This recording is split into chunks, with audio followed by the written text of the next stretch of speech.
మంచువారి వివాదం ఇంకా ఇప్పటి వరకు కూడా ఎటువంటి విషయం అయితే బయటికి తేలకుండా పోయింది. అండ్ మార్నింగ్ నుంచి కూడా చూస్తున్నాం ఇక్కడ క్రౌడ్ పెరుగుతూ ఉన్నాయి. ఇప్పటికే చాలా వెహికల్స్ అయితే ఇక్కడికి వచ్చాయి. ఒకసారి మనం చూస్తే అర్థం అవుతుంది. అండ్ ఇప్పుడే ఒక ఇన్నోవా కార్ లో కొంతమంది యువకులు 20 మెంబర్స్ పైగా ఇక్కడ దిగారు. అండ్ వాళ్ళు ఎవరనేది అయితే మాత్రం తెలీదు. అండ్ వాళ్ళ ఇంటి ముందు మార్నింగ్ నుంచి కూడా ఒక టెంట్ అయితే ఏర్పాటు చేశారు, కొన్ని కుర్చీలు అయితే వేశారు. అవి ఎందుకు వేశారు, ఎవరి గురించి వేశారు అనేది అయితే మాత్రం పూర్తిగా తెలియదు. అండ్ ఇక్కడికి చాలా మంది బౌన్సర్స్ అయితే వస్తున్నారు, కొంతమంది వెళ్తున్నారు. అంటే ఇక్కడ రెండు రకాలుగా చెప్పాలి. అంటే విష్ణు గారికి సంబంధించిన కొంతమంది బౌన్సర్స్, అలాగే మంచు మనోజ్ కి సంబంధించిన కొంతమంది బౌన్సర్స్, ఇద్దరు కూడా సెపరేట్ అంటే వాళ్ళకి వీళ్ళకి ఎటువంటి సంబంధం లేకుండా ఉన్నది. అండ్ మంచు మనోజ్ కి సంబంధించిన బౌన్సర్స్ ని బయట నిలిపివేశారు. వాళ్ళకి లోపలికి రావడానికి కూడా అనుమతి ఇవ్వలేదంటూ కూడా చెప్తున్నారు. అండ్ మంచు మనోజ్ గారు బయటకు వచ్చి వాళ్ళని తీసుకెళ్లే ప్రయత్నం చేస్తారంటూ కూడా చెప్తున్నారు. సో ఈ వివాదం చాలా తీవ్రంగా ముదిరిందని చెప్పాలి. ఎందుకంటే మొత్తం ఆ ఇల్లు మొత్తం కూడా ఆ ఇంటి మొత్తం కొంతమంది మనుషులు చుట్టుముట్టి మొత్తం ఎవరు లోపలికి వెళ్లకుండా ఒక లాక్ చేశారని అయితే మాత్రం క్లియర్ గా తెలుస్తుంది. ఒకసారి చూస్తే మనకి అక్కడ కనిపిస్తుంది మొత్తం కొంతమంది ఇండస్ట్రీకి సంబంధించిన పెద్ద వ్యక్తులు కూడా ఉన్నారు. వాళ్ళ పేర్లు చెప్పే ప్రయత్నం జరిగింది. చాలా మంది కూడా ఇంకా వస్తున్నారు, కార్లో లోపలికి వెళ్తున్నారు. సో వాళ్ళు ఎవరనేది అయితే మాత్రం క్లారిటీగా తెలియట్లేదు. సో ఇది దగ్గర పరిస్థితి. అండ్ ఈ ఊరికి సంబంధించిన వాళ్ళు చాలా మంది కూడా ఇక్కడికి వచ్చి చూసే ప్రయత్నం చేస్తారు. అసలు ఏం జరుగుతుంది ఇక్కడ.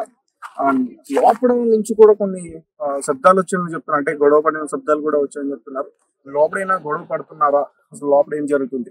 అండ్ ఇప్పుడే ఇందాక వచ్చిన వార్త ఏంటంటే మంచు లక్ష్మి గారు ఆల్రెడీ వచ్చి మాట్లాడి వాళ్ళ నాన్నగారితో మాట్లాడి మళ్ళీ వెళ్ళిపోయారంటూ కూడా చెప్తున్నారు. మరి మంచు లక్ష్మి ఏ విషయాల గురించి మాట్లాడండి, ఎందుకు మాట్లాడండి, మంచు లక్ష్మి ఎందుకు పంపించేశారు. అయితే ఇక్కడికి ఈ ఇంటికి ఇంకా మంచు విష్ణు రావాల్సి ఉంది. సో మంచు విష్ణు ఎదురుకోసమే కూడా అందరూ కూడా ఎదురు చూస్తున్నారు. అతనికి సంబంధించిన వాళ్ళు ఇక్కడ చాలా మంది వచ్చారంటూ కూడా చెప్తున్నారు. మరి బౌన్సర్స్ అంటున్నారు 100 మంది అంటున్నారు, 40 మంది అంటున్నారు.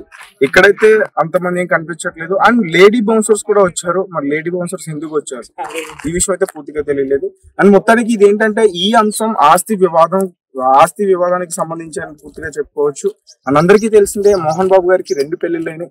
సో రెండో భార్య కొడుకే మంచు మనోజ్ అని మరి తినని ఎప్పటి నుంచి కూడా దూరం పెట్టే ప్రయత్నాలు జరిగాయి కూడా. గతంలో కూడా మంచు విష్ణు మంచు మనోజ్ మధ్య ఇవే వివాదాలు చాలా సార్లు జరిగితే మంచు లక్ష్మి వాళ్ళిద్దరిని పిలిచి చాలా సార్లు మందలించింది.